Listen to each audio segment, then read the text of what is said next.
So guys, it is of course the former budget audio file for those who may remember.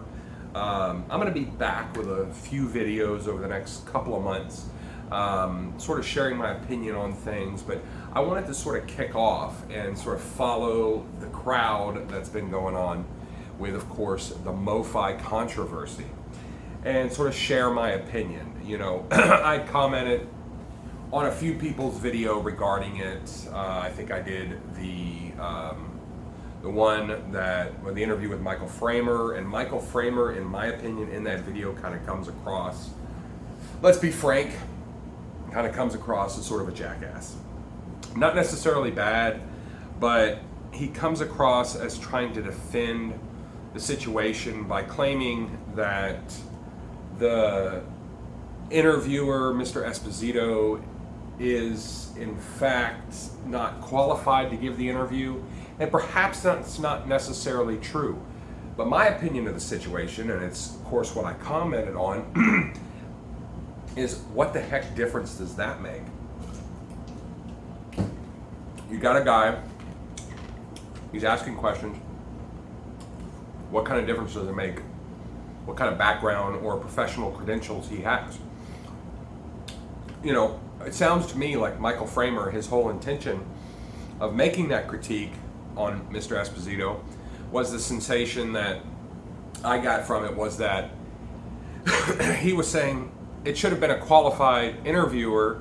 That way, the interviewer would have been capable of allowing the engineers to cover their own ass as to why, or allow them to frame their response in such a way so as to not let the secret out. That's what I got out of it. And of course, I basically said that in my comment on that video. You know, and I very much am in agreement. You know, for a long time, for those that remember my old channel, I covered a lot of vinyl stuff. You know, I did a couple record review videos. I did mostly review videos, of course, phono stages, turntables, integrated amps, all that sort of stuff. And I had a couple mofi releases. I had a Grateful Dead release, and I honestly forget the other one. I want to say it was Brothers in Arms. And I always liked the idea of it being an all analog situation, being in that way that I was perhaps getting, you know, a premier sound quality. Now, of course, with Brothers in Arms, that being a unique situation is because the album was originally released or recorded digitally, so it's kind of, you know, it's sort of you're getting the best of a bad situation. However, you know, since canceling my channel and all that, the old budget audio file, I have moved into more of an all digital setup. Have a wonderful DAC. You know, I mostly am a headphone listener now. But yeah, I definitely have, you know, more of an all digital bent. So I kind of can come at this from both ways. And I don't know, my personal opinion is I think people are reading in too much of the literature that mofi provides with their products. And they're missing a key point here, is that it says original master recording, blah, blah, blah, blah. And their processing, especially the Ultra one-step releases, talk about, it gives even a demonstration, you know, a visual representation of having the original master. Then it moves into the stamper, then the lacquer, blah, blah, blah, and then they get the record off that. But it doesn't really talk about what that master is. It just says high quality master, or, you know, something to that effect. But that high quality master could, of course, be digital. And in the case of that, they're using DSD. And since I canceled the budget audio file, I've come to learn the beauty of DSD, and I can understand the proponents. And I've always liked Shit Audio, and I like Jason Stoddard. I love Mike Moffat. I love his attitude, his kind of fuck you kind of attitude, to be honest with you. I love that so much. But at the same time, they have really downplayed DSD quite a bit. And that's true to an extent, but at the same time, the best digital I have personally ever heard has been DSD. And I mean, it's the best at providing what I consider that true analog feel, that timbre, that tonal accuracy, that time domain thing that they talk about with digital. That's my personal opinion. DSD is the best when it comes to digital. That said, though, it's nice to hear from the MoFi people that they are taking what they consider the best, what I consider the best digital format, and using that to make analog copies off of. So it's like yeah, you're getting the best of a bad situation. Now, was it necessarily disingenuous for them to do that?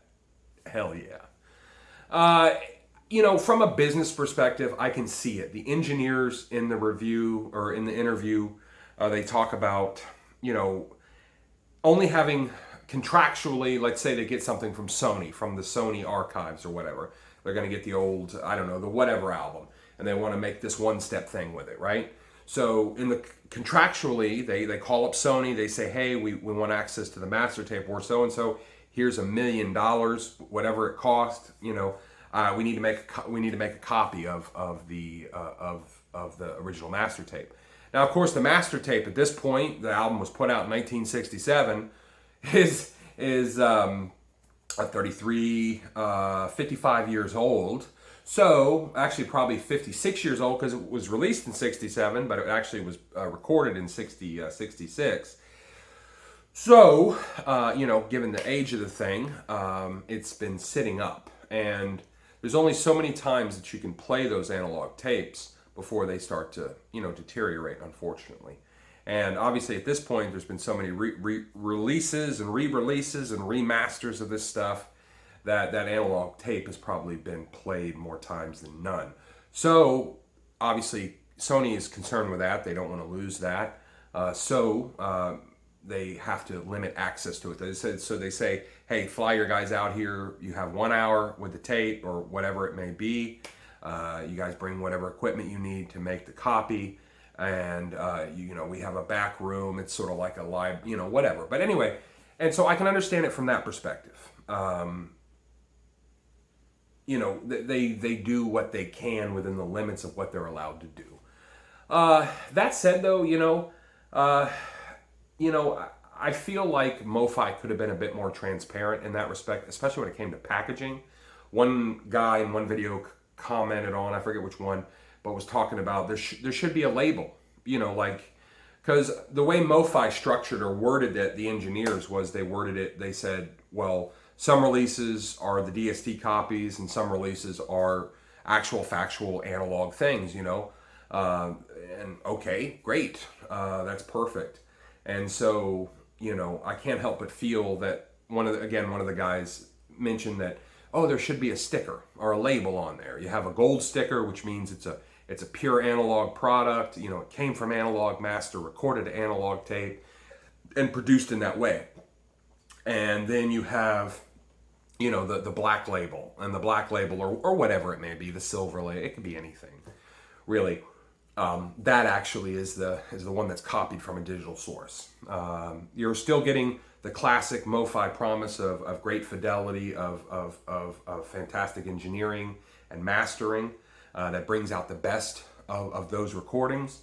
And you're still getting that, but it's just coming from a digital source. And if you choose, of course, to play vinyl, then so be it. But, again, on one hand, I say they should be more transparent. But on the other hand, I take a moderate road in this, and that I can definitely see and understand why they had to do it the way they had to do it. I do think, and watching, of course, Music Direct, and I don't want to bring Music Direct into it, but they do have a bit to play in this because, in my experience over time, Music Direct is sort of a money grab kind of company. Now, we can say what we will about economics and, how businesses should operate, but much like Crutchfield, I've come to the opinion over time that Music Direct is effectively out for themselves. And as much money as we can make out of this procedure, and of course they own MoFi. They bought them effectively so that they could use, as I understand it, so they can use the name to continue to sell recordings in the way that it has been. And perhaps it's been quite lucrative for them from a business perspective. Makes sense. We run an audiophile business. Let's take and sell audiophile recordings from a world famous, easily recognizable, label. Makes sense, right? Perfect. Okay. Well, back when I ran the budget audiophile, one of the products I reviewed was the PM 8006. And I had bought that from Music Direct. Bought it straight out. And it ended up, in the review, I talked about the lights dimming when you use the volume knob with the remote, the motorized action. Come to find out that, everybody has that problem with the 8006, which means it's not a problem, it's just a manufacturing, it's just a quirk of the amp. I had a guy tell me that an engineer told him from Marantz that the way they designed the volume circuit for the motor was to power it off the LED circuit, so that, because if they ran it any other way, it would perhaps deteriorate sound quality. But by running it through the LED circuit, it didn't deteriorate the sound quality in any way. Essentially, is what I was. An actual Marantz engineer told this guy, that's how it was designed, essentially, which was great. But anyway, I always I returned it and I got a huge snafu. And matter of fact, I haven't ordered anything from Music Direct since, because I was told that, there isn't a problem with this unit. And I'm like, and I had bought a few things from them before, and, returned them for whatever reason, or exchanged them in some cases, got store credit, that kind of thing. But I had been told this particular time that, hey, if you ever get anything from us again and return it, or try to return it, A, we're not going to allow you to return it, number one. Number two, or B, or whatever. Anyway, I'm confusing myself. We will ban you from making future purchases. I've heard similar stories from people on like forums and stuff, like Reddit and some of the audiophile forums and things like that, where they've had really terrible experiences with Music Direct. Personally, if I buy anything now online, and I have obviously bought things, I typically like to buy company direct. Number one. Number two, I like Upscale Audio out of California, and that's not a recommendation. I've just had great experiences talking to them, and just beautiful people to work with. But anyway, that's my 2 cents with mofi, and I didn't mean that last part to come across as sort of an endorsement or some sort of advertisement for Upscale. It is not.